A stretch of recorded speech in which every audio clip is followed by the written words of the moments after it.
जय students, welcome back. I hope आपने एक अच्छा सा ब्रेक ले लिया होगा। किसी ने चाय पीनी है, चाय पीना था, पी ली होगी। पानी पीना था, पानी पी लिया होगा। वॉशरूम जाना था, वॉशरूम जाना होगा। तो अभी आराम से अपने जो भी थॉट्स आपने छोड़े थे सब वापस लाओ and get back to the class. Okay, now as I told you, will be discussing about indefinite pronouns. आपके स्क्रीन में पीछे। Now let's see what these pronouns mean. है क्या ये चीज? है ना, these pronouns refer to non specific people और थिंग्स। है ना, कोई एक स्पेसिफिक बंदे के बारे में बात नहीं कर रहे, है ना, ना किसी स्पेसिफिक चीज के बारे में बात कर रहे हैं। है ना, those are called your indefinite pronouns. अब इनडेफिनाइट प्रोनाउंस होते क्या क्या है ना, सम। अभी हम बोल रहे हैं यार, some some is it specific to anything? No. Any, can anyone give me a glass of water? Is it, मैं किसी बंदे को बोल रहा हूँ? Am I asking a particular person? No, it is anyone. है ना, कोई भी दे दे, आई डोंट केयर, मेरे को बस पानी से मतलब है ना। That was in the point was any. गलत ले जाओगे ना तो फिर डाउट सेशन में देखूंगा आप लोग को। Someone, can someone please pass me the book? है ना, एनीवन जैसे अभी डिस्कस किया था। Everyone, everyone in the class, that that that that dash. है ना, so we are not referring to anyone here. Nobody, nobody stood up in the class when teacher arrived, right? किसी specific बंदे को बोल रहे हैं यार तू नहीं खड़ा हुआ, तू नहीं खड़ा हुआ, इट इज नोबडी, जनरल। है ना, not specific to people or its things. Okay, now let's discuss certain examples. Okay, someone left the door open. मेरे को पता नहीं यार किसने डोर खोला छोड़ा। गुस्सा आ जाता है, स्पेशली दीज रिलेटिव्स। बंदे वाला आते हैं और बच्चे कैसे हो करके एकदम दरवाजा ऐसे खुला छोड़ के जाते हैं, जबकि आपका दरवाजा बंद था। आप आराम से अपने जोन में कंफर्टेबल होकर आराम से बैठे थे। आते हैं, आपका दरवाजा खोलते हैं वैसे ही, हाँ बच्चा चलो ठीक है, ओके बाय बाय, चले जाते हैं। इतना गुस्सा आता है ना, बोलते भी अरे दरवाजा तो बंद करके जाओ। कुछ लोग बोलते हैं, कुछ लोग नहीं भी बोलते हैं, एंड मैं हूं वो बेशरम बंदा जो बोल देता है यार बंद करके जाओ यार प्लीज। है ना, चलो। So now here we know, अभी जो मैंने आपको एग्जांपल दिया उसमें पता है कि भाई ये आंटी आई थी अंदर, इन्होंने दरवाजा खोल के गए। बट इन रेफरिंग टू कि यार कोई आके दरवाजा खोल के छोड़ गया, that's when you use someone. Someone left the door open. है ना, this comes under your indefinite pronoun. Everybody is excited about the event. कोई एक बंदा नहीं है, कोई दो बंदे नहीं है, कोई तीन बंदे नहीं है। है ना, सारे जितने हैं सारे एक्साइटेड हैं अबाउट द इवेंट। है ना, this is again your indefinite pronoun. Okay, I hope आपको मेरे जो तरीके हैं वो समझ में आ रहे होंगे। है ना, making it quite simple for you to understand. ठीक है, आपको आराम से चीज़ें समझ में आएंगी। अगर आप ऐसे बच्चे हो जो एकदम क्लास 2 के बच्चे भी ना, अगर मैं उसको इस आराम से स्पीड में सिखाऊंगा वो भी समझ जाएंगे। But you are way smarter than that and I want you to pick up the pace. Now I know कि कुछ बच्चे ऐसे होंगे, सर मेरे को तो समझ में आ रहा है, आप बस नेक्स्ट नेक्स्ट नेक्स्ट चलते जाओ। है ना, बट आपको भी समझना पड़ेगा बच्चे कि आपके जो बैच में भी बंदे हैं ना, there are people who do not are from very backward classes, very backward places. उनको ना इंग्लिश के थोड़ी चीज़ें भी नहीं आती हैं। That's the reason I am starting from the basics. And ऐसा नहीं है कि you should not be knowing all these things. I am pretty sure कि आप भी इन सब चीज़ों को भूल के होगे। है ना, this all you studied when you are back in school. Now you are appearing for officer level exam and these things are generally things कि लोग सारे भूल जाते हैं, मैं खुद भूल गया था। है ना, and but these things are really important to learn, right? Because अब ये चीज़ें आपको अगर प्रॉपर हो जाएंगी, once you know how the sentences have to be formed, questions कैसे पूछने हैं, once you are clear with all these things, that's when you will be able to speak confidently everywhere, specially in your SSB. Okay, now let's move on to a next. Now, rules for indefinite pronouns. Okay, some is used in positive statements. है ना, अभी इसका example लोग पूछेंगे sir इसका example क्या है ना, some, right? I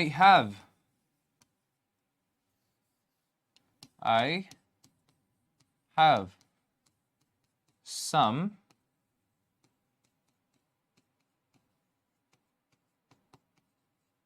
friends coming over.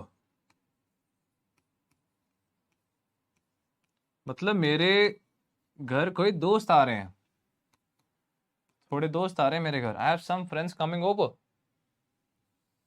Right? Easy. Okay, now जो आपका जो नेक्स्ट है, this is for your any is used in negative and questions. है ना, नाउ इसका अगर मेरे को मतलब निकालना है, इसका क्या मतलब होगा? आई डोंट, इसका जो एग्जाम्पल बोल रहा हूँ मैं, आई don't have any money left, मेरे पास कोई पैसा बचा ही नहीं, जो आजकल सारे टीनेजर्स की दिक्कत है। पैसे बचाना सीखो बच्चों। अरे टीनेजर लिख रहा हूँ देखो। Okay, I don't have any money left. Okay, so again the word here any, this is used in negative, right? कुछ बचा ही नहीं मेरे पास, है ना? सेम चीज अगर मेरे को पॉजिटिव में सोचनी है, पॉजिटिव क्या आएगी? पॉजिटिव विल कम कि do you have any suggestions for the project, right? If I से क्या आपके पास कोई सब सजेशन है, डू यू हैव एनी, यार ये थोड़ा लंबा सेंटेंस है ना, मैं थोड़ा ही लिख रहा हूं। Do you have any, do you have any suggestions for the project, सवाल है ना? Now indefinite pronouns can be singular or plural, है ना? Now it's like we'll say someone left the door open. अभी जो someone है ना, it is obviously a single person.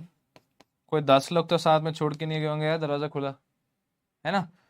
And plural में आएगा, if I have to tell something about plural, plural में आएगा, let's see, few students pass the test. कुछ बच्चे टेस्ट पास कर गए, एक या दो तो की तो बात नहीं कर रहा हूँ ना, I'm mentioning a group of people, है ना? So it can be singular और it can be plural. I hope आपको सब समझ में आया। Okay, now now now let's see a few common mistakes that children do in indefinite pronouns. ठीक है, कुछ गलतियां देखते हैं जो आप जैसे बच्चे कई बार ऐसे एग्जाम में गलतियां करते हैं। अभी मैं दिखाता हूं कि कैसी कैसी गलतियां करते हैं आप लोग। Okay, now confusing singular and plural usages, है ना? अब मैं आपको इसका एग्जाम्पल बताता हूं। ठीक है, none of the cookies is left, है ना? Now if I tell none of the cookies is left, is this sentence correct? Is this correct? No, this is not. Okay, why? Because we are mentioning a group of cookies. कई सारे cookies हैं यार, is left नहीं होगा, है ना? It would be cookies are left. वैसे तो बची नहीं है, पहले ही बता दिया कि none of the cookies are left, है ना? None of the cookies are left. Okay, now this is the correct form. अब समझ में आया where people usually confuse between singular and plural.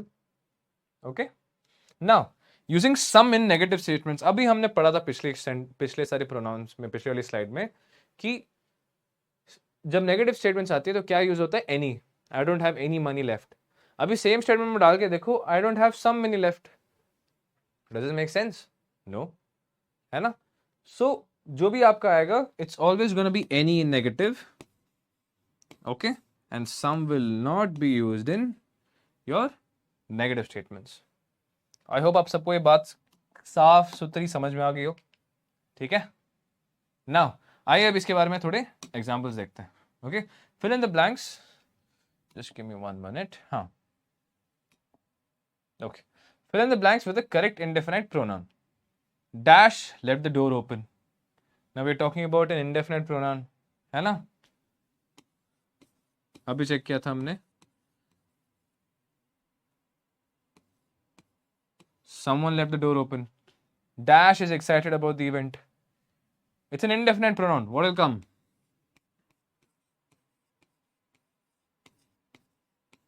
Everyone is excited about the event. Clear? Okay. Now next. Okay. Now we have to see, fill in the correct, again, indefinite pronoun. Okay, यहाँ पे I have given you a hint. Okay, now this will be first done by you. Okay, pause the video right here, check the question and write the answer. I hope आपने ये जो सवाल है इसका जवाब दे दिया होगा ना। अभी यहाँ पे आपको क्या हिंट क्या दिया कि ऑल के बारे में बात हो रही है ना? Dash enjoyed the concert last night, all के बारे में हो रहा है कि ऑल एंजॉयड ना। तो what correct indefinite pronoun do we use? everyone enjoy the concert last night. ठीक है? Now let's see our next. Dash left the jacket in the classroom. अभी देखो, अगर नॉर्मल अगर हमारा जो ये ऑप्शंस होते हैं ना, कई बार इनसे हमें यूजली ना पता चल जाता है कि क्या आने वाला है, यहाँ पे क्या बैठेगा. ओके, बट यहाँ पे ना आई don't have these options here for you at this point. ठीक है, मैं आपको ऐसे नहीं प्रिपेयर करना चाहता कि ये आपको बस ऑप्शन दिए, आप इसमें से बस एक कोई भी टिक कर लिए. I don't want to do that to you. Okay, I want you to थोड़ा दिमाग लगाओ आप भी, है ना. Dash left their jacket in the classroom. अब यहाँ पे ये भी मैंने मेंशन किया कि दिस इज समवन अननोन. पता नहीं किसने छोड़ा है. क्या लिखेंगे? समवन. पता नहीं किसने छोड़ा ना. Someone left the jacket in the classroom. Simple as that. Okay. Now let's move on to our next. Dash can stop us from achieving our goals. अब ये ना मैंने यहाँ पे ना जानबूझ के कुछ छोड़ा नहीं है. I have not given you a what? A hint. Why? आप बताओ, who can stop you from achieving your goals? कौन कर सकता है? अभी कुछ बच्चे बोल रहे हैं सर मैं खुद.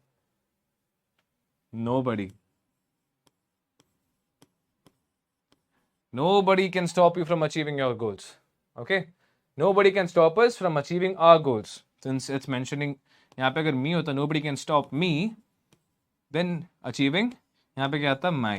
ठीक है, since it's nobody can stop us from achieving our goals, and that should be a motivation of the day as well.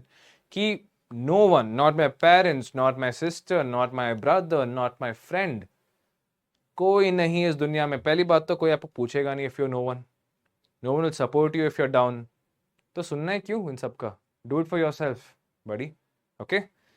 आप अपने खुद के जिम्मेदार हो. Nobody else can stop you from achieving your goals. Okay? It's only you. Okay? Now, let's have a quick recap कि हमने आज क्या क्या पढ़ा. हमने चेक किया कि हमारे इंट्रोगेटिव प्रोनाउंस, हमारे रिलेटिव्स के पहले आते हैं. इंट्रोगेटिव उनके जो आने से पहले ना क्वेश्चन आने लगता है. तो इंट्रोगेटिव, आस्क क्वेश्चंस, हु, हुम, विच, इसके बारे में अच्छे से पढ़ा. रिलेटिव्स, रिलेटिव प्रोनाउन है ना.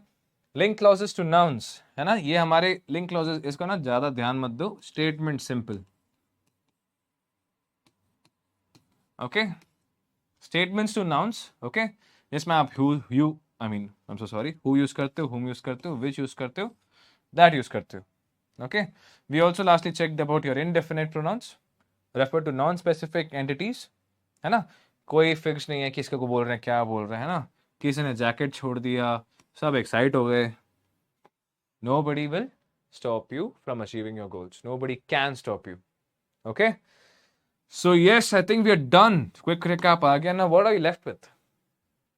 That's right, our words to learn. Okay, let's see what do we have on our plate today for learning. Okay, we have perceive. Right? Perceive का क्या है? Meaning to become aware of something through the senses or by thinking. Perceive करना, किसी चीज के बारे में जानना. Right? To become aware of something, किसी चीज के बारे में जानना. Aware मतलब जानना. Of something through the senses. मतलब आपके जो 6 senses है ना, उसके थ्रू या by सोच के, है ना. You perceived it. अब इसका example, she could perceive the tension in the room even before anyone spoke. अब इसने ना अपने सेंसेस या अपनी थिंकिंग से ही सोच लिया, पता क्या चल गया इसको कि जो रूम में है टेंशन है, बिना किसी के बात किए हुए.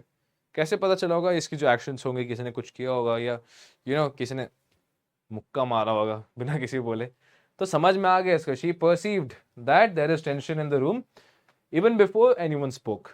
Okay, this is your first word. Okay, now your second word is diligent. Okay, now diligent के बारे में पढ़ते हैं. Diligent means showing care in one's work or in duties. ठीक है, किसी के बारे में, किसी के काम के रिगार्डिंग ना, उसके ड्यूटीज के रिगार्डिंग केयर दिखाना. His diligent efforts to complete the project on time were appreciated by his manager.